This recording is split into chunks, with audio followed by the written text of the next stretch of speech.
एंजलच्या वाढदिवसानिमित्ताने आणि ही वेळ देवाकडून आहे, आपण विश्वास ठेवू आणि म्हणून परमेश्वर आज या निमित्ताने या प्रसंगाद्वारे आपल्याशी बोलेल असा आपण विश्वास ठेवू. किती जण विश्वास ठेवता की देव आपल्याशी बोलेल?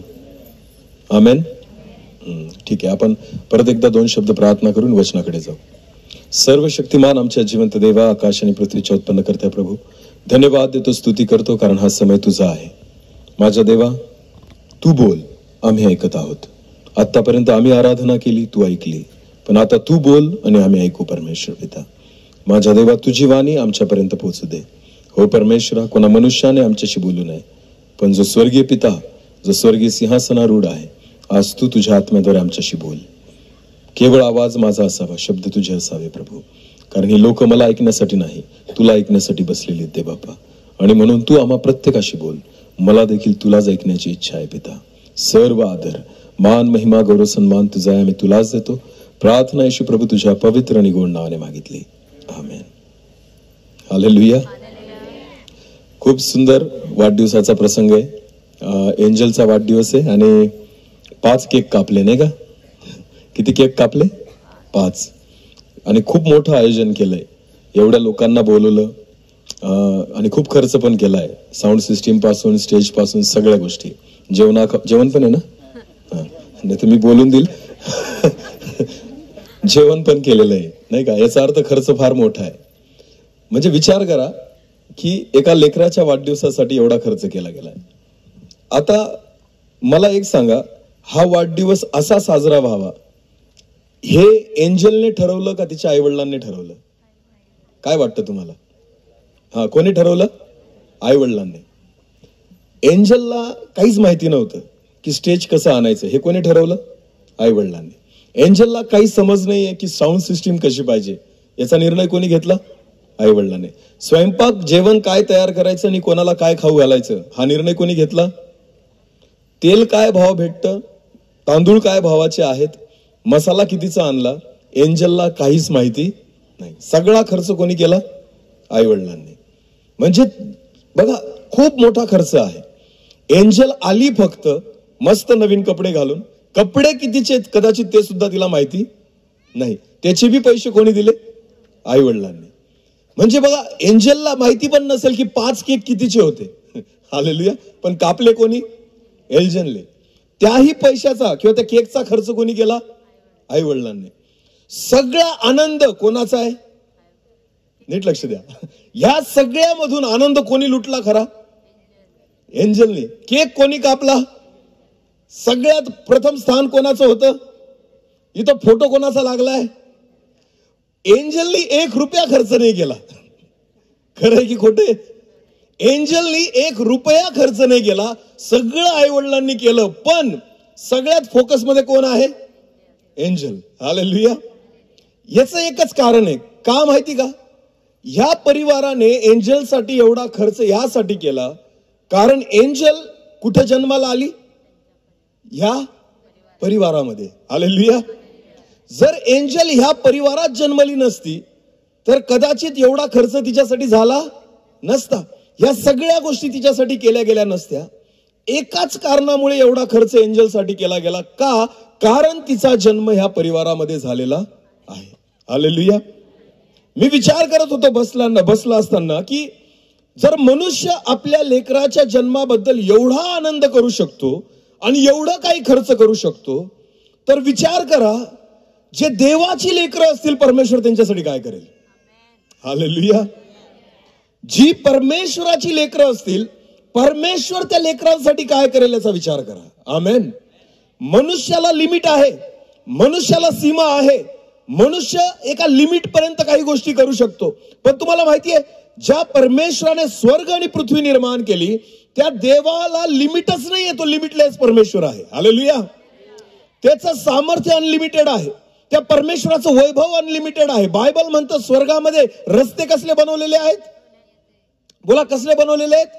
सोन्याचे. विचार करा, त्या परमेश्वराच्या सामर्थ्याला, त्या परमेश्वराच्या वैभवाला लिमिटच नाहीये.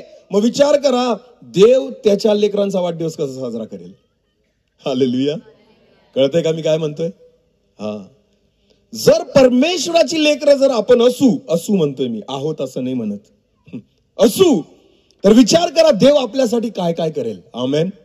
जर मनुष्य आपल्या लेकरांसाठी एवढं काही करू शकतो तर देव तर आपल्या लेकरांसाठी काहीही करायला तयार होईल. आमेन. हालेलुया. आहे का विश्वास तुमचा? पण आपल्यासाठी का नाही करत माहिती तुम्हाला? का नाही करत माहिती तुम्हाला? जन्म तुमच्या आई वडिलांनी दिलेला आहे म्हणून तुम्ही तुमच्या आई वडिलांची लेकरं आहात.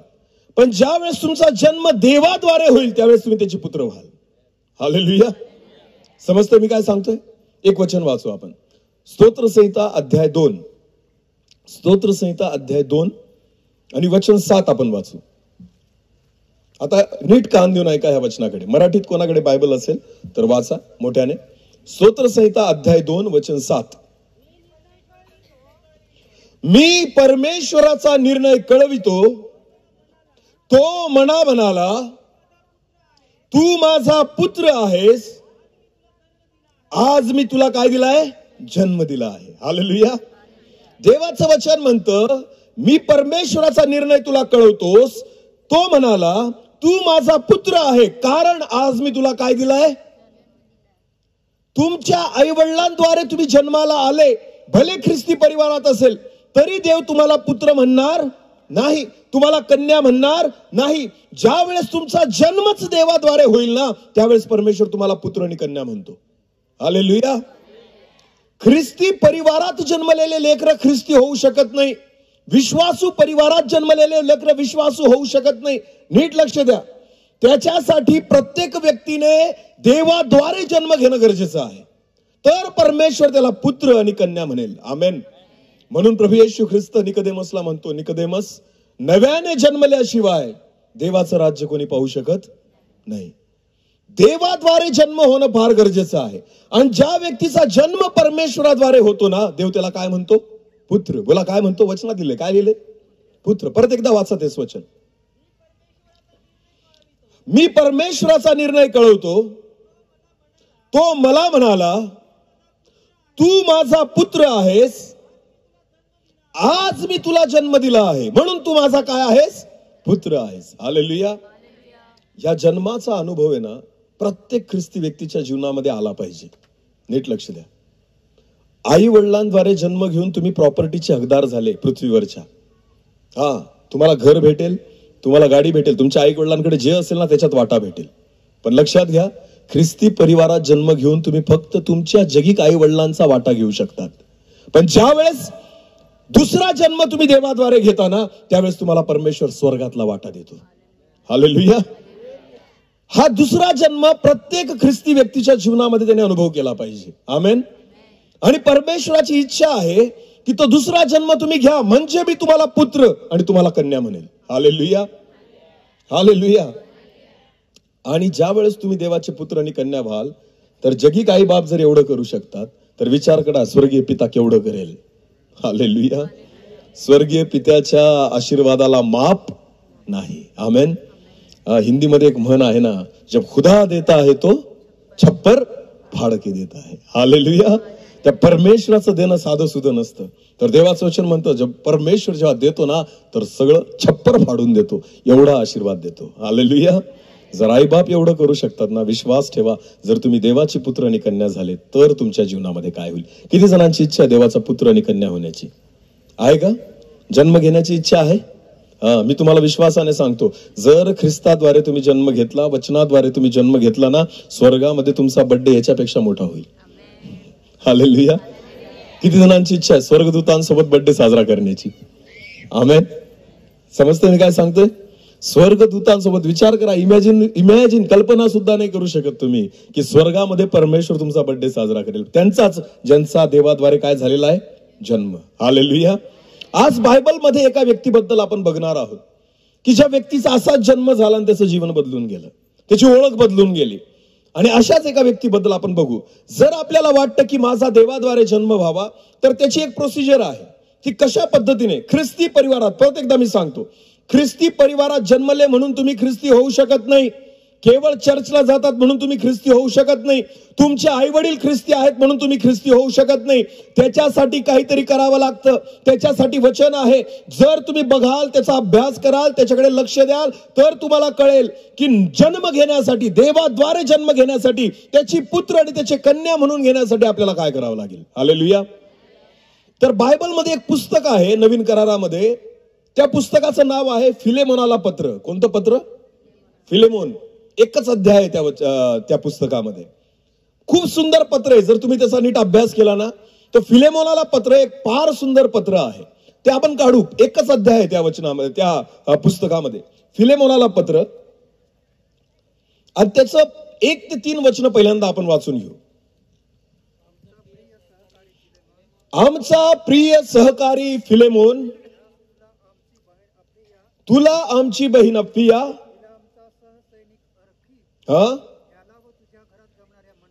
बायबल असं म्हणतं, पौल ज्या वेळेस फिलेमोनाला पत्र लिहितोय तर तो त्याच्या फिलेमोनाच्या पत्नीला, त्याच्या घरातल्या व्यक्तींना, आणि दुसरी गोष्ट बायबल म्हणतं त्याच्या घरात जमणाऱ्या मंडळीला. याचा अर्थ फिलेमोन एक असा व्यक्ती आहे ज्याच्या घरामध्ये चर्च भरतं. हालेलुया. समजतं मी काय सांगतोय? फिलेमोन एक असा व्यक्ती आहे ज्याच्या घरामध्ये मंडळी दर रविवारी बसते प्रार्थनेला. हालेलुया. एक आशीर्वादित व्यक्ती आहे, एक देवाचा भय बाळगणारा व्यक्ती आहे, जो देवाच्या लोकांना त्या ठिकाणी जागा देणारा व्यक्ती आहे. म्हणून तो म्हणतो तुझ्या घरामध्ये बसणाऱ्या मंडळीला, पुढे पौल म्हणतो ख्रिस्त येशूचा बंदीवान पौल. ज्या वेळेस पौल फिलेमोनाला पत्र लिहितोय त्यावेळेस पौल जेलमध्ये होता. बोला, पौल कुठे होता? फिलिप्पीकरास पत्र ज्यावेळेस पौलाने लिहिलं त्यावेळेस पण तो जेलमध्ये होता. समजतं मी काय सांगतोय? पौल जो आहे तो जेलमध्ये असताना फिलेमोन नावाच्या व्यक्तीला पत्र लिहितोय. हा फिलेमोन नावाचा व्यक्ती जो आहे तो एक श्रीमंत व्यक्ती आहे, आशीर्वादित व्यक्ती आहे, देवाचं भय बाळगणारा व्यक्ती आहे. देवाची मंडळी त्याच्या घरात बसते, प्रार्थना करते, चर्च त्याच्या घरामध्ये बसतं, असा एक व्यक्ती आहे. आणि पौल ज्यावेळेस बंदीखान्यामधून, जेलमधून त्याला पत्र लिहितोय तर तो त्याला त्या जेलमधून सलाम पाठवतोय. हालेलुया. आता नीट लक्ष द्या. पुढे वाचू आपण फिलेमोनाला पत्र, त्याच याच्यामध्ये 8 वचनापासून पुढे.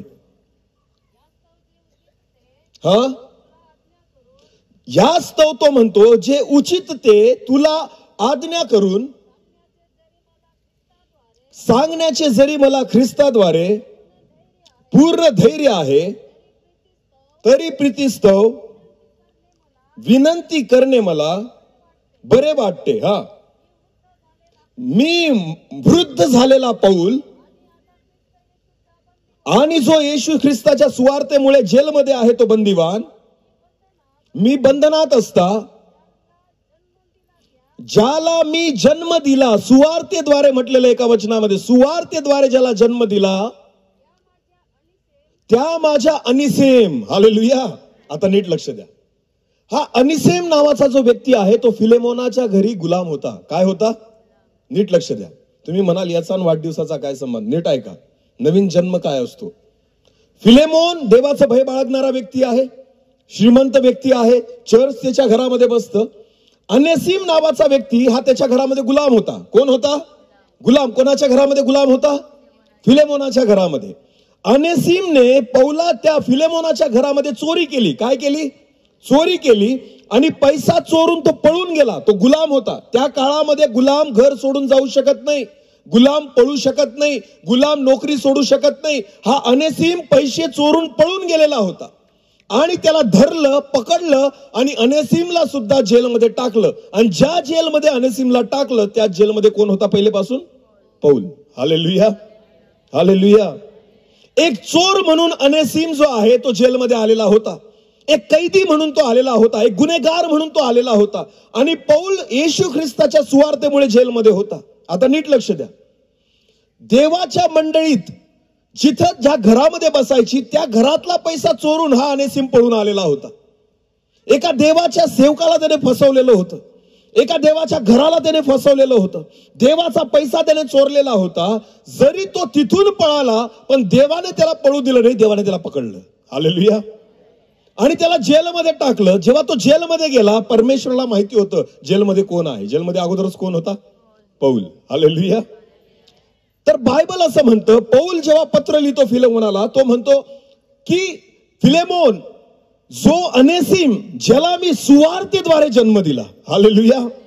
जेव्हा अनेसिमला पौल त्या ठिकाणी भेटला, पौलाने येशूची सुवार्ता त्याला सांगितली आणि अनेसिमचं जीवन बदलून गेलं. आणि त्या सुवार्तेमुळे अनेसिमने स्वतःचं जीवन कोणाला देऊन टाकलं?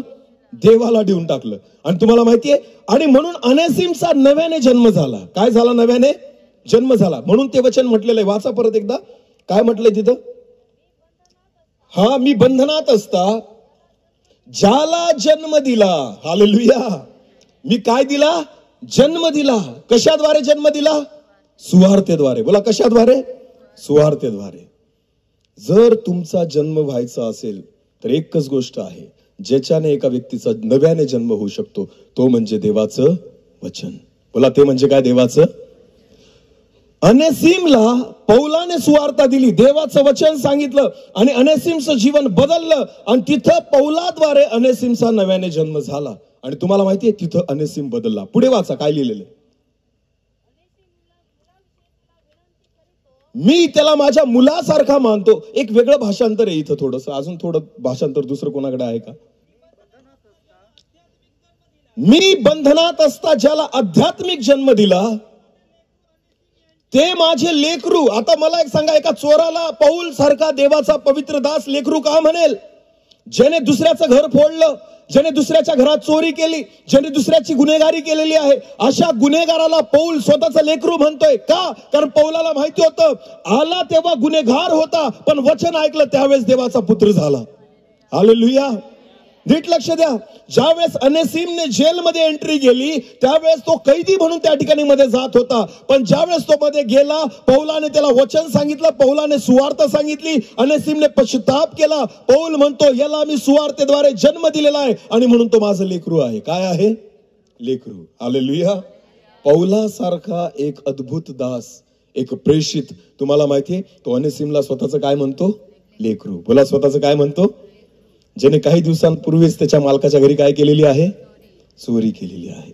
पण ज्यावेळेस देवाचं वचन त्याने ऐकलं त्याचं जीवन बदलून गेलं. आणि तिथं जिथं त्याने नव्याने जन्म घेतला ना, पौल त्याला कैदी म्हणून बघत नाही, स्वतःचं काय म्हणून बघतो? लेकरू. हालेलुया. कारण पौलाला माहिती होतं तो बदलला. पुढे वाचा, कळेल तुम्हाला. पुढे वाचा. हा, तो काय म्हणतो फिलेमोनाला? पौल म्हणतो की हा अनेसिम पहिले चोर होता, पहिले तुझा गुलाम होता, पहिले चुकीचा होता, चुकीच्या सवयी त्याच्या जीवनामध्ये होत्या, म्हणून तो तुला निरुपयोगी होता. ज्या वेळेस तुम्ही देवाचे नसतात, ज्या वेळेस तुम्ही जगाचे असतात, लक्षात घ्या, देवासाठी तुम्ही पूर्णपणे निरुपयोगी असतात. जो व्यक्ती नव्याने जन्मलेला नाही तो देवाच्या दृष्टिकोनातून निरुपयोगी आहे. हालेलुया. म्हणून पौल म्हणतो, पूर्वी तो तुला निरुपयोगी होता, तो तुझ्या काहीच कामाचा नव्हता. भले तो तुझ्या घरातले काम करत असेल पण आध्यात्मिक दृष्टीने तुझ्यासाठी तो काय होता? निरुपयोगी होता. हालेलुया. एक व्यक्ती जोपर्यंत नव्याने जन्म घेत नाही तोपर्यंत तो देवासाठी उपयोगी होऊ शकत नाही. हालेलुया. काय? परत वाचा. निरुपयोगी होता. तरी आता तो तुला आणि मला सुद्धा काय आहे? उपयोगी आहे. पुढे काय म्हटलंय? त्याला म्हणजे खुद माझ्या प्राणालाच मी तुझ्याकडे परत पाठवत आहे. सुवार्तेमुळे मी बंधनात पडलो. हा हा हा हा बरे वाटले नाही, नसावा, असावा. हा हा त्याने युगानुयुग तुझे व्हावे. आतापर्यंत तो तुझा दास होता, आतापर्यंत तो तुझा गुलाम होता, आतापर्यंत गुलामासारखा तुझा आणि त्याचा संबंध होता. पण तो म्हणतो येथून पुढे तो केवळ तुझा दासच नव्हे, पण दासापेक्षा श्रेष्ठ म्हणजे तुझा प्रिय बंधू असावा. हालेलुया. एक गुलाम व्यक्ती ज्या वेळेस देवाच्या राज्यात आला ना, तर त्याची त्या ओळख त्या ठिकाणी परमेश्वराने बदलून टाकली. गुलामाला तो म्हणतो की फिलेमोना, आतापर्यंत तो तुझा गुलाम होता, पण आता मी त्याला वचनाद्वारे जन्म दिलेला आहे. आजपासून तो तुझा गुलाम नाही, पण तो तुला ख्रिस्तामध्ये काय आहे? बंधू आहे. हालेलुया. परमेश्वर आपली ओळख बदलून टाकतो. फक्त नव्याने जन्म घेणं गरजेचं आहे. आमेन. जोपर्यंत नव्याने जन्म घेतलेला नव्हता, तो म्हणतो फिलेमोना, हा तुला पण उपयोगी नव्हता आणि मला पण उपयोगी नव्हता, पण नव्याने जन्म घेतलाय, आता तो तुझ्यासाठी पण उपयोगी झालाय आणि माझ्यासाठी सुद्धा काय झालाय? उपयोगी झालाय. हालेलुया. मत्ती कृ शुभवर्तमान याचा 4था अध्याय वचन 21-22 वाचू आपण. मत्ती कृ शुभवर्तमान अध्याय 4 वचन 21 आणि 22. येशूने पुढे गेल्यावर त्याने दुसरे दोघे भाऊ म्हणजे जब्दीचा मुलगा याकोब व त्याचा भाऊ योहान यांना आपला बाप जब्दी याच्या सोबत तारवात आपली जाळी नीट करताना पाहिलं. नीट लक्ष द्या. येशू ख्रिस्ताचे 12 शिष्य होते. त्याच्यापैकी 2 शिष्य ज्यांचं नाव इथं दिलेलं आहे, कोण आहे? याकोब आणि योहान. कोण आहे याकोब आणि योहान? बायबल म्हणतं येशूने जोपर्यंत त्यांना निवडलं नाही तोपर्यंत ते त्याच्या बापाला काय धुण्यात मदत करत होते? काय धुवत होते ते तिथं? जाळं. म्हणजे ते काय पकडणारे होते? मासे. आतापर्यंत ते त्याच्या बापाला त्यांच्या व्यवसायामध्ये काय करत होते? मदत करत होते. म्हणून जाळं केव्हा धुतलं जातं? ज्या वेळेस मासे पकडणं झालेलं आहे. त्यांनी सगळं काम उरकलं. बापासोबत रात्रभर मासे पकडून आले. त्याच्यानंतर किनाऱ्यावर जहाज उभी आहे आणि ते आता काय धुत आहेत? जाळं धुत आहेत. बापाला आतापर्यंत कामात मदत करणारे याकोब आणि योहान आहेत. ते जाळं धुवत असताना, त्यांचा बाप तिथं असताना पुढे काय झालं वाचा. तेव्हा येशू ख्रिस्ताने याकोब आणि योहानाला बोलावले. मग लगेच ते दोघं आपला तारू आणि आपला बाप यांना मागे सोडून येशूला अनुसरले. हालेलुया. जोपर्यंत बापाचे पुत्र होते ना, बापाला मदत करत होते. जिथून देवाचे पुत्र झाले, देवाला मदत करणारे झाले. आमेन. तिथून पुढे बापाच्या काहीच कामाचे राहिले नाही. समजते तुम्हाला? नीट लक्ष द्या. जर तुम्हाला वाटतं तुमच्या लेकरांना परमेश्वराने बदलावं, तर लक्षात घ्या, परमेश्वर तुमच्या फायद्यासाठी नाही बदलणार, परमेश्वर त्याच्या फायद्यासाठी बदलेल. हालेलुया. तुमचे लेकर जोपर्यंत तुमच्या हातात नव्हते त्यावेळेस तुम्ही म्हणायचे की देवा याला बदल, देवा याचा उपयोग कर. आणि जेव्हा परमेश्वर लेकरांना बदलून टाकतो, उपयोगी करतो, परमेश्वर त्यांचं जीवन बदलतो, त्यावेळेस ते देवासाठी जेव्हा बाहेर निघतात ना, आपण म्हणतो आता हा माझ्या कामाचा पाहिजे. बिलकुल नाही. परमेश्वर जेव्हा तुमच्या लेकरांना बदलतो ना, तो तुमच्यासाठी नाही बदलत, परमेश्वर त्याच्यासाठी बदलतो. हालेलुया. मी मागील दिवसात वचनातून स्पष्ट त्यांना म्हटलं, तुझ्या लेकरांवर आता तुमचा अधिकार राहिलेला. जर देवाने त्याला बदललंय ना, तर तुमच्या फायद्यासाठी नाही बदललं, त्याच्या फायद्यासाठी बदलले. आता देव त्याच्याद्वारे त्याचाच फायदा करून घेईल. आमेन.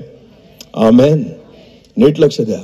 मी दारू पिणारा होतो, मी वाईट वागणारा होतो, मी व्यसन करणारा होतो, मी पापात पडलेला होतो. माझी आई माझ्यासाठी प्रार्थना करायची, माझी आई माझ्यासाठी रडायची, आणि आता मी बदलून गेलो तर माझ्या आईला वाटतं यांनी घरी पण थांबावं. पण मी तिला म्हणतो, बाई मी तुझा राहिलाच नाही, मी तुझा राहिलोच, मी कोणाचा झालो? मी कोणाचा झालो? ही सत्यता आहे. हालेलुया. ही सत्यता आहे. लक्षात घ्या. देव ज्याला जन्म देतो ना, तो तुमच्यासाठी नाही देणार, स्वतःसाठी देतो. हालेलुया. म्हणून पौल फिलेमोनाच्या बाबतीत म्हणतो, अनेसिमच्या बाबतीत म्हणतो की पहिले तो तुझ्या उपयोगाचा नव्हता, पण आता तो तुझ्या आणि माझ्या देवाच्या सगळ्यांच्या उपयोगाचा आहे. आमेन. हा आहे नव्याने जन्म. हालेलुया. ज्या व्यक्तीचा नव्याने जन्म होतो ना, तो कोणाच्याच उपयोगाचा नाही, तो देवाच्या उपयोगाचा होतो. याकोब आणि योहान यांना ज्यावेळेस परमेश्वर आणि प्रभू येशू ख्रिस्ताने बोलवलं ना, ते त्याच्या बापाच्या फायद्याचे नाही राहिले. कोणाच्या फायद्याचे झाले? बोला, कोणाच्या फायद्याचे झाले? देवाच्या. मागे वळून परत त्यांनी पाहिलं, परत जाळी हातामध्ये घेतली, परत होडी चालवायला गेले, परत मासे पकडायला गेले नाही. कोणतंच काम आपल्या बापासाठी त्यांनी केलं नाही. सगळं काम स्वर्गीय बापासाठी केलं. आमेन.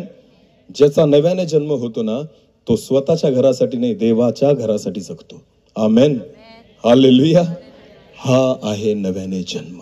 हालेलुया. हालेलुया.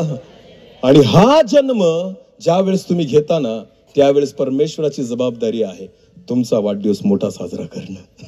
आमेन. म्हणून देव आपल्याला देत नाही. का माहिती का? आपण तोंडाने म्हणतो मी तुझा पुत्र आहे. त्याने म्हटलं पाहिजे तू माझा पुत्र आहे. हालेलुया.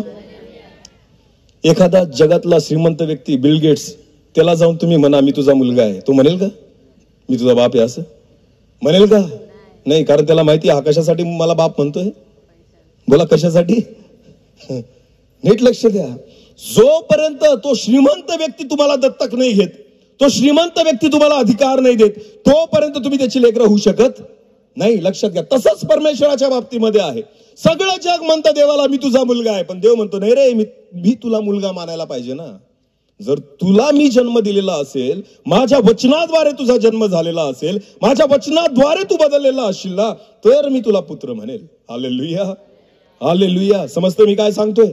एक वचन वाचू आपण. मत्तेय शुभवर्तमान याचा 3रा अध्याय वचन 13 पासून 17 पर्यंत वाचा पटकन. नीट लक्ष द्या. मत्तेय 3:13 पासून 17 पुढे वाचा. तेव्हा योहानाच्या हातून बाप्तिस्मा घेण्यासाठी येशू ख्रिस्त गालिलाहून यार्देनेवर त्याच्याकडे आला. योहान येशूला मना करत म्हणाला, तुमच्या हातून मी बाप्तिस्मा घ्यावा असे असता आपण तुम्ही माझ्याकडे कशी काय येतात? पुढे वाचा. येशूने योहानाला उत्तर दिले, आता हे होऊ दे. या प्रकारे सर्व धर्माचरण पूर्ण करणे हे आपल्याला उचित आहे. आणि मग येशूचा बाप्तिस्मा योहानाने केला. जसा येशूचा बाप्तिस्मा झाला, जसा येशू पाण्यातून वर आला आणि आकाश उघडले गेले. आता नीट लक्ष द्या. थांबा सर. हे बघा, आकाशातून वाणी केव्हा झाली माहितीये का? येशू ख्रिस्ताने काय घेतल्यावर? बोला, काय घेतल्यावर? बाप्तिस्मा घेतल्यावर. नीट लक्ष द्या. ही आकाशवाणी जी येशू बद्दल झाली ना, तिच्याकडे फार लक्ष द्या. किती लोकांचा बाप्तिस्मा झालाय? हात वर करा. बऱ्याच लोकांचा झालाय. खूप कमी लोक आहेत जे बाकी आहेत. आता नीट लक्ष द्या. बाप्तिस्मा काय असतो? प्रभू येशू ख्रिस्ताने पाण्यातून जेव्हा बाप्तिस्मा घेतला, तो बुडला आणि जसा वर आला तेवढ्यात काय झालं? वाचा.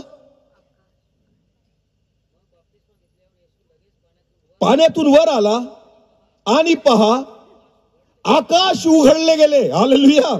काय उघडले गेले? आकाश उघडले गेले. देवाचा आत्मा त्याच्यावर कबुतरासारखा उतरताना त्याने पाहिला, आपल्यावर येताना पाहिला. आणि बायबल म्हणतात, जसा येशूने बाप्तिस्मा घेतला, आकाशातून अशी वाणी झाली, हा माझा पुत्र मला परमप्रिय आहे, ज्याच्याविषयी मी संतुष्ट आहे. हालेलुया. याचा अर्थ असा होतो की प्रभू येशू ख्रिस्त बाप्तिस्मा घेण्याच्या अगोदर जे जीवन जगला ना, त्या जीवनात सुद्धा परमेश्वर त्याच्या बाबतीत संतुष्ट होता. हालेलुया. इथं तर आपण बाप्तिस्मा घेऊन सुद्धा देवाला संतुष्ट करत नाहीये. नीट लक्ष द्या. बायबल म्हणतं, स्वर्गातून वाणी झाली जेव्हा येशू ख्रिस्ताने बाप्तिस्मा घेतला, की हा माझा परमप्रिय पुत्र आहे, ज्याच्याविषयी मी काय आहे? संतुष्ट आहे. संतुष्ट देव त्याच्या त्या 30 वर्षाच्या जीवनामध्ये होता. म्हणून परमेश्वर त्याच्यासोबत 3.5 वर्ष चालला. हालेलुया. 3.5 वर्षाची सेवा, याच्याबद्दल अजून येशूने एक बी चमत्कार केलेला नव्हता, तरी परमेश्वर म्हणतो मी तुझ्याविषयी काय आहे? संतुष्ट आहे. हालेलुया. अनेक लोकांना वाटतं मी प्रभूची खूप सेवा करतोय रात्रंदिवस म्हणून देव माझ्याविषयी संतुष्ट राहील. बिलकुल नाही. बिलकुल नाही. तुमच्या सेवेबद्दल परमेश्वर नाही बघत, तुमच्या वैयक्तिक जीवनाकडे परमेश्वर लक्ष देतो. हालेलुया. तुमचं वैयक्तिक नातं देवासोबत काय? मी नेहमी म्हणतो, मी जर रात्रंदिवस देवाची सेवा करत असेल, रात्रभर प्रवास करत असेल, इकडं तिकडं फिरत असेल, जीवाचं पाणी पाणी करत असेल ना, मी सांगतो ह्याच्याबद्दल देव खुश नाहीये. पण जेव्हा मी 2 तास माझे गुडघे माझ्या देवासमोर टेकतो, त्याच्यात माझा परमेश्वर खुश आहे. Hallelujah, hallelujah. स्टेजवर जो मी उभा आहे हे माझं आत्मिक जीवन नाहीये. जेव्हा मी माझ्या खोलीमध्ये एकटा माझ्या परमेश्वरासोबत बसतो, ते माझं आत्मिक जीवन आहे. Hallelujah, hallelujah. प्रभू येशू ख्रिस्ताच्या बाबतीमध्ये 3.5 वर्षानंतर परमेश्वर नाही बोलला की मी तुझ्याविषयी संतुष्ट आहे. 30 वर्ष जोपर्यंत येशूने एक पण चमत्कार केलेला नव्हता, बाप्तिस्मा घेतला आणि परमेश्वर म्हटला, मी तुझ्याविषयी काय आहे? बोला, मी तुझ्याविषयी काय आहे? समजते मी काय सांगतोय? देव त्यालाच पुत्र म्हणतो ज्याच्याविषयी तो संतुष्ट आहे. हालेलुया. हा माझा परम प्रिय पुत्र आहे ज्याच्याविषयी मी काय आहे? संतुष्ट आहे. आमेन. देवाला खुश करणारं जीवन जगा. आमेन. स्वतः देव म्हणेल, तू माझा काय आहे? परम प्रिय पुत्र आहे. हालेलुया. आज प्रत्येक व्यक्तीने ठरवून घेतलेलं आहे की देव माझ्याद्वारे कसा खुश आहे. एखादा व्यक्ती चांगलं गाणं म्हणतो, त्याला वाटतं माझं गाणं ऐकून परमेश्वर खुश आहे. बिलकुल नाही.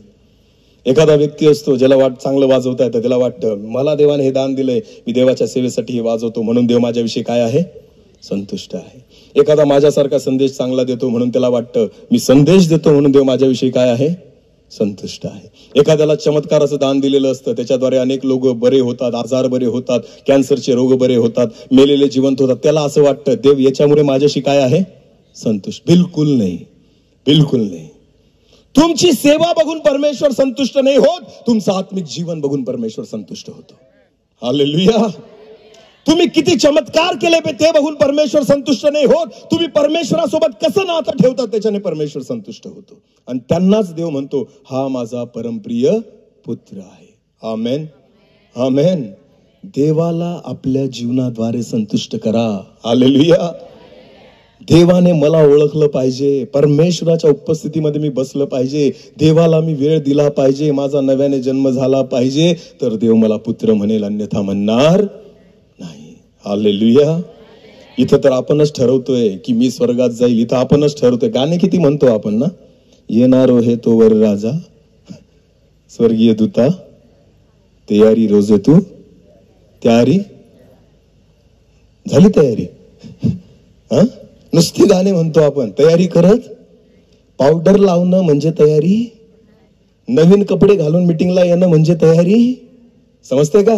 डीओ मारून येणं म्हणजे तयारी, स्वच्छ कपडे घालून येणं म्हणजे तयारी. भिकारी लाजर आयुष्यभर कुत्रे येऊन चाटत होते, कुठे गेला?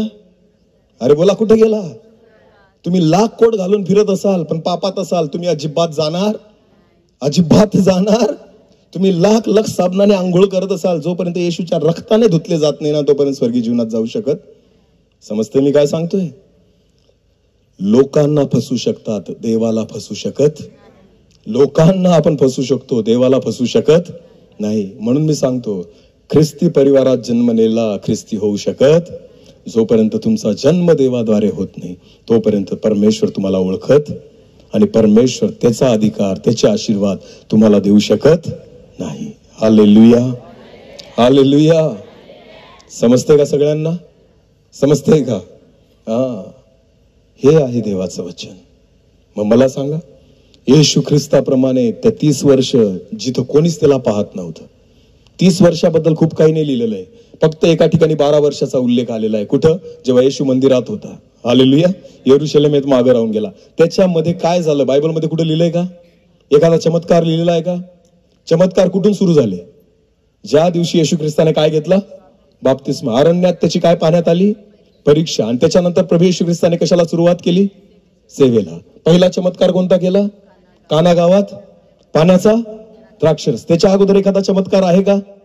तरी सुद्धा परमेश्वर त्याच्या बाबतीत काय आहे? संतुष्ट. बोला, काय आहे? एक पण संदेश अजून दिलेला, एक पण चमत्कार केलेला, एक पण आत्मा अजून जिंकलेला नाही, काहीच नाही. देव त्याच्याविषयी संतुष्ट त्याच्या वैयक्तिक जीवनाबद्दल आहे. हालेलुया. की तू माझ्याशी विश्वासयोग्य राहिला. 30 वर्षाचा तरुण होता येशू, पण कधी कोणा बहिणीकडे वाईट नजरेने पाहिलं? व्यभिचार मनामध्ये येऊ दिला? नाही कोणाशी भांडला, नाही कोणाला वाईट बोलला, नाही कोणतं वाईट व्यसन केलं, नाही कोणतीच वाईट सवय त्याच्या जीवनामध्ये नव्हती. 30 वर्षापर्यंत देवाशी पवित्र आणि एकनिष्ठ राहिला. म्हणून देव त्याच्याविषयी काय होता? संतुष्ट होता. म्हणून देवाला वाटतं तू माझा परमप्रिय पुत्र आहेस. हालेलुया. दारू पिणारे देवाचे पुत्र होऊ शकत नाही. नीट लक्ष द्या. तुमचं काही नाही जात हो, देवाच्या नावाची निंदा होते. समजते मी काय सांगतोय? हा, मी शिक्षक आहे समजा. माझा मुलगा जर दारू पिऊन माझ्या घरात पाहुणे आले आणि माझा मुलगा जर दारू पिऊन असा असा करत आला, मला काय वाटेल? काय मला चांगलं वाटेल का? काय मला सांगायला आवडेल का हा माझा मुलगा आहे? बोला, सांगायला आवडेल का? जर मी मनुष्य असून मला नाही आवडणार की माझा मुलगा दारू पिऊन कोणासमोर आला, तर तो परमेश्वर तुम्हाला कसं काय स्वीकारेल? तर तो देव कसं काय म्हणेल की तुम्ही माझे पुत्र आहात? जर माझा मुलगा, मी परमेश्वराचा दास, परमेश्वराचा सेवक आहे, माझा मुलगा गुटखे खाऊन खाऊन लाल दात त्याचे झालेले असतील आणि तो येऊन जर तुमच्या समोर हसायला लागला, तर मला लाज वाटेल तुम्हाला सांगण्यासाठी की हा माझा कोण आहे? बोला, कोण आहे? मग जे तंबाखू खाऊन लाल पिवळे दात करून फिरतायत ना, तुम्ही विसरून जा की परमेश्वर तुम्हाला पुत्र आणि कन्या म्हणेल. हालेलुया. हा, तुम्ही काय करतायत देवासाठी हे महत्वाचं नाही, तुमचं जीवन देवासोबत कसं आहे ते महत्वाचं आहे. हालेलुया. आणि ज्याला तो पुत्र आणि कन्या म्हणतो ना, त्याला कसलीच कमी पडू देत, कसलीच घटी पडू देत. मग मी तुम्हाला विश्वासाने सांगतो, एंजल बेटासाठी एवढा सुंदर वाढदिवस इथं एवढा पैसा खर्च करून जर साजरा केला गेला ना, माझा परमेश्वर जेव्हा तुम्हाला पुत्र म्हणेल ना, तुम्हाला कसलीच कमी पडू देणार नाही. हालेलुया. येशूला आयुष्यामध्ये कसली कमी पडली नाही. आमेन. 1 रुपया सुद्धा कधी कोणाकडे उसना मागितला. एकदा त्याच्याकडे जकात गोळा करणारे आले, पेत्राला भेटले. म्हटलं, तुमचा गुरु पैसे देत नाही का? तो येशूकडे आला आणि म्हणतो, प्रभू हे असे असे म्हणतात. प्रभू म्हटला, पेत्रा एक काम कर, समुद्रामध्ये जा आणि काय टाक? गळ टाक. काय टाक? एक गळ टाक. जो पहिला मासा लागेल त्याच्या तोंडात काय सापडेल तुला? 2 नाणे सापडतील, एक तुझ्यासाठी आणि एक देऊन टाक. हालेलुया. पैसा कुठं सापडला? बोला बोला, कुठं सापडला? माशाच्या. देवाला अशक्य काहीच नाही. तुमची प्रत्येक गरज परमेश्वर पूर्ण करू शकतो, पण तुम्ही त्याची काय असले पाहिजे? पुत्र. बोला, काय असले पाहिजे? पुत्र. ज्यावेळेस तुम्ही त्याचे पुत्र व्हाल ना, तर परमेश्वर 5 भाकरीच्या आणि 2 माशांचे किती हजार लोकांना खाऊ घालेल? 5000. नुसता प्रभू येशू ख्रिस्त लाजराला म्हटला, लाजरा उठ आणि बाहेर आहे. किती दिवस झालेले होते लाजराला मरून? 4 दिवस झालेला लाजर. त्याची बहीण म्हणायची याचा वास येत असेल, पण प्रभू येशू म्हटला, जर तू विश्वास ठेवशील तर देवाचा गौरव पाशील. आणि प्रभू येशू ख्रिस्ताने केवळ वर पाहिलं आणि म्हटलं, हे बापा, मी तुला धन्यवाद देतो कारण तू माझा ऐकतो. हालेलुया. प्रार्थना केली का प्रभू येशू ख्रिस्ताने लाजरासाठी? प्रार्थना केली का गुडघे टेकून? कबरेसमोर गुडघे टेकले का? बिलकुल नाही. शिष्यांना पण काही नाही सांगितलं, फक्त वर बघितलं आणि म्हटलं, बापा, मी तुला धन्यवाद देतो कारण तू माझं नेहमी काय करतो? का ऐकतो माहिती का? कारण तू माझ्याविषयी काय आहे? संतुष्ट. हालेलुया. एखादा मेलेल्याला जिवंत करायला जा, तुम्ही मरून जाल पण तो उठणार. हा, लिहून घ्या माझ्याकडं. तुम्ही ओरडून ओरडून मरून जाल पण तो उठणार का? कारण आपल्याविषयी देव संतुष्ट. हा, साधं भूत काढायला जातात तरी अशी एका डोळ्याने बघतात, माझ्यावर तर नाही येते. अरे काय तुम्ही मेलेले जिवंत कराल? कारण तुम्हाला बी माहिती, माझ्यात बी बसलेले भूत काढायला जातात आणि हेच घाबरतात, थोडे दूर दूर दूर दूर दूर दूर, जवळ जाऊ नको. कारण तुम्हाला माहिती देव माझ्याविषयी संतुष्ट नाही. खोट नाहीये, हे खरंय. हालेलुया. येशू विषयी देव संतुष्ट होताना येशू ख्रिस्त केवळ कबरेसमोर उभा राहिला आणि म्हटला, लाजरा बाहेर आहे. हालेलुया. जसं काही एखादा झोपलेला आणि बसलेला आहे त्याला येशू ख्रिस्त हाक मारून बोलवतोय की लाजरा बाहेर आहे. मेलेला होता 4 दिवसापासून. बायबल म्हणतं लाजर आपल्या पायावर उठला आणि स्वतः चालत चालत बाहेर आला. सगळे लोक घाबरून गेले, हे भूत आलं. बिलकुल नाही. तुम्हाला माहिती येशू ख्रिस्ताकडे तो अधिकार का होता? कारण तो देवाचा काय होता? पुत्र. आणि देव त्याचं काय ऐकायचा? कारण देव त्याच्या बाबतीत काय होता? संतुष्ट. ज्या दिवशी परमेश्वर तुमच्या आत्मिक जीवनाच्या बाबतीत संतुष्ट असेल, देव तुम्हाला स्वतःचा पुत्र आणि स्वतःची कन्या म्हणून घेईल. आमेन. मग पुढची जबाबदारी कोणाची आहे? देवाची. बोला, कोणाची आहे? देवाची. हालेलुया. हा, नाही तर सर्दी खोकला पण जाणार नाही, ताप सुद्धा जाणार नाही. आज डोकं दुखेल, उद्या पोट दुखेल. पोट बरं झालं, गुडघे दुखतील, परत कंबर दुखेल, परत डोक्यापासून सुरुवात होईल. तुम्ही कधीच बरे होणार नाही. हालेलुया. लिहून घ्या माझ्याकडून, काहीच होणार नाही. दुसऱ्यांना आशीर्वादित करणं सोडा, स्वतः व्हा पहिल्यांदा. आमेन. हालेलुया. देव ज्याच्याविषयी संतुष्ट असतो, परमेश्वर त्याच्याविषयी म्हणतो की हा माझा परमप्रिय पुत्र आहे, ज्याच्याविषयी मी काय आहे, संतुष्ट आहे. आमेन. हालेलुया. वेळ इथं संपत आलेला आहे, मी जास्त ताणणार नाही, कारण मला पण लांब जायचं. एक शेवटची गोष्ट सांगू, एक गोष्ट सांगून आपण संपू. हालेलुया. एक राजा होता. कोण होता? बोला कोण होता, बोलत जा. कोण होता?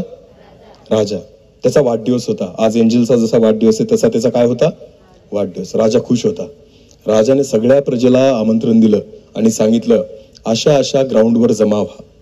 आणि राजाने सगळ्यांना सांगितलं तुम्हाला काय मागायचं ते मागा, आज मी खुश आहे, कारण आज माझा काय आहे, जे मागाल ते भेटेल. पैसा मागा, सोनं मागा, चांदी मागा, काय जमीन पाहिजे, घर मागा, सगळं देईल, कारण तो काय होता, राजा. हालेलुया.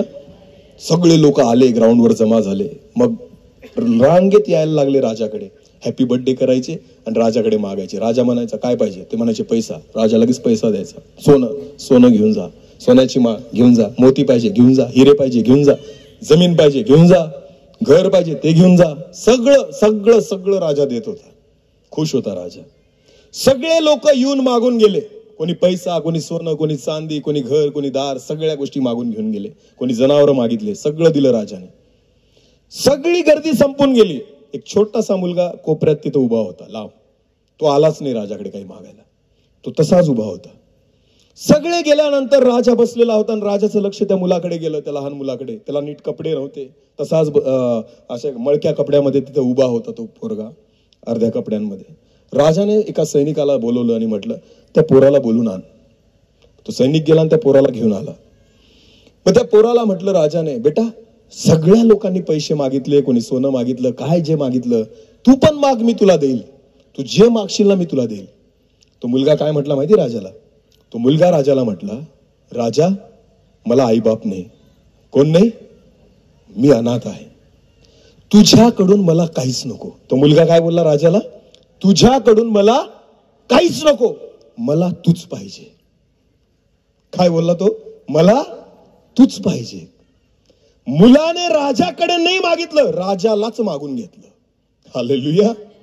मुलगा म्हटला मला तुझं सोनं नको, तुझा पैसा नको, तुझी प्रॉपर्टी नको, राजा मला तूच पाहिजे, कारण तूच जर मला भेटून गेला तर सगळं कोणाचं होईल, तुझं जे ते कोणाचं होईल.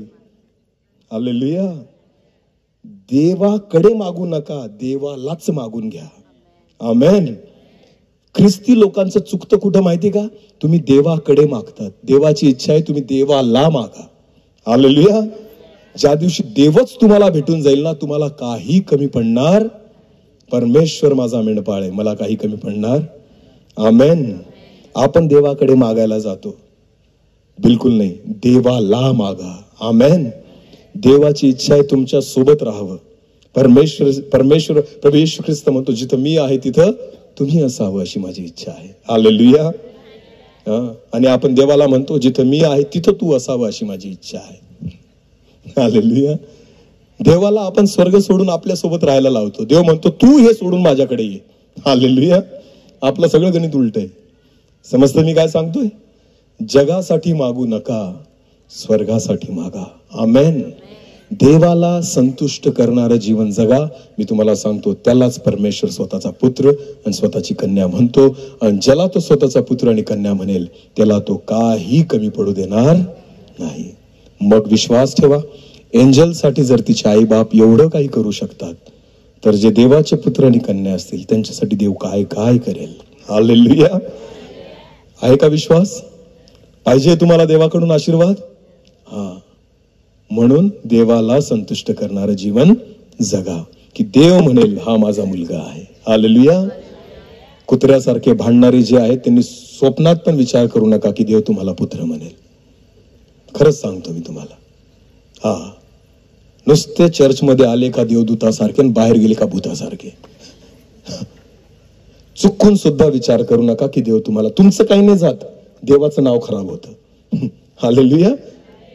समजतंय मी काय सांगतोय? अजिबात चर्चमध्ये येऊन लबाड्या नाही करायच्या.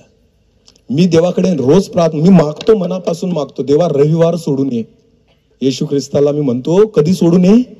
रविवार सोडून घ्यायला ये. का? कारण रविवारी तू पण फसून जाशील, कोणाला ठेवायचं कोणाला घ्यायचं. सगळे दूत दिसतात देवाचे, हात बीत वर करून हालेलुया धन्यवाद धन्यवाद. देव पण म्हणतो बापरे, हे तर डायरेक्ट स्वर्गातून उतरल्यासारखे वाटतात. यांना सोमवारपासून शनिवारपर्यंत घरी बघा, मग तू खरे भूत दिसतात. मी देवाकडे मागतो, प्रभू रविवारी येऊच नको यांना घ्यायला, नाही तर तूच पस्तावशील कुठं घेऊन आलो यांना वर. कारण हे फक्त रविवारपर्यंतच धार्मिक होते, सोमवारपासून शनिवारपर्यंत यांना बघायचं, यांचं खरं रूप बाहेर येतं. हा, प्रेमाने बोलणारे बिलकुल प्रेमाचा शब्द सुद्धा निघत नाही. नुसते भांडण, नुसत्या शिव्या, नुसतं घाण बोलणं, घाण वागणं, घाण पाहणं, चुकीच्या गोष्टी. लबाड्या करू नका, देवाला संतुष्ट करणारं जीवन जगा. आमेन. मी माझ्याविषयी सांगतो, तुमचं जाऊ द्या. इथं मी उभा आहे हे माझं आत्मिक जीवन नाहीये. जेव्हा मी माझ्या प्रभूसोबत गुडघ्यावर बसतो ना, ते माझं आत्मिक जीवन आहे आणि त्याच्याविषयी माझा परमेश्वर संतुष्ट आहे. हालेलुया. हे मी करतो म्हणून बोलतो, केलं नसतं तर बोललं नसतं. हालेलुया. मला याचा अभिमान नाहीये. तुम्ही सत्कार करा, शॉल द्या, काही द्या, मला माहिती याचा काहीच फायदा नाही. हे माझ्या नावावर लिहिलं जाणार नाही, माझ्या नावावर एकच लिहिलं जाईल, मी किती वेळ देवाला देतो. हालेलुया. मी त्याच्यासोबत कसा चालतो, बस त्याच्याविषयी माझा परमेश्वर संतुष्ट आहे. आमेन. आणि मग तो मला पुत्र आणि कन्या म्हणेल, मला काही उन पडणार नाही. आपण सर्वजण आपले डोळे झाकू, यावेळेस आपण प्रार्थनेमध्ये जाऊ. धन्यवाद पिता, माझ्या देवा, तुझ्या जिवंत वचनाबद्दल तुझे आभार मानतो. खरंच परमेश्वर पिता, तुझी वाणी जी आमच्यापर्यंत आज आलेली आहे परमेश्वर पिता, तुझं वचन सांगतं प्रभू येशू ख्रिस्ताबद्दल की हा माझा परमप्रिय पुत्र आहे, कारण याच्याविषयी मी संतुष्ट आहे. माझ्या देवा, जोपर्यंत तू आमच्याविषयी संतुष्ट होत नाही तोपर्यंत तू आम्हाला पुत्र आणि कन्या म्हणून घेणार नाही. आणि हे तेव्हा शक्य आहे परमेश्वरा, जेव्हा आमचं जीवन आम्ही तुझ्याशी विश्वासयोग्य ठेवू, आमच्या वैयक्तिक जीवनात आमचं नातं तुझ्यासोबत व्यवस्थित असेल. आणि म्हणून दे बाप्पा, आम्ही तुझ्याशी एकनिष्ठ राहण्यासाठी तू कृपा आणि अनुग्रह दे. धन्यवाद प्रभूजी, आम्हाला तुझ्या इच्छेप्रमाणे चालव. एक छोटंसं कोरस घेऊ आणि आपण प्रार्थना करू. पिछला सब भूल कर मैं आगे ही दौड़ा चलूं, मेरे लिए जो धन्य था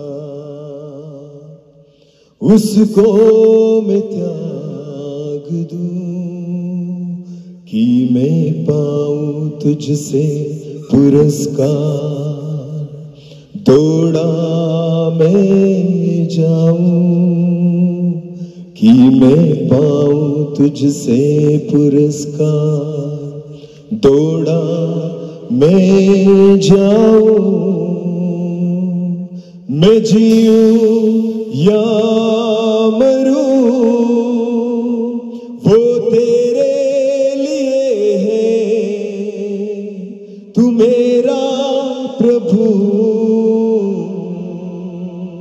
तू मेरा प्रभु. मेरे जीवन का मकसद तू है, मेरे जीने का कारण तू है, मेरे जीवन का मकसद तू है, मेरे जीने का कारण तू है. मैं जीऊं या मरूं वो तेरे लिए है, तू मेरा प्रभु, तू मेरा प्रभु. मुझ पर हुई है कृपा, बेकार न जाने दूं, जिसने मुझे चुना उसकी ओर मैं बढ़ूं. देखूं तेरी सलीब की ओर खींचा मैं जाऊं, देखूं तेरी सलीब की ओर खींचा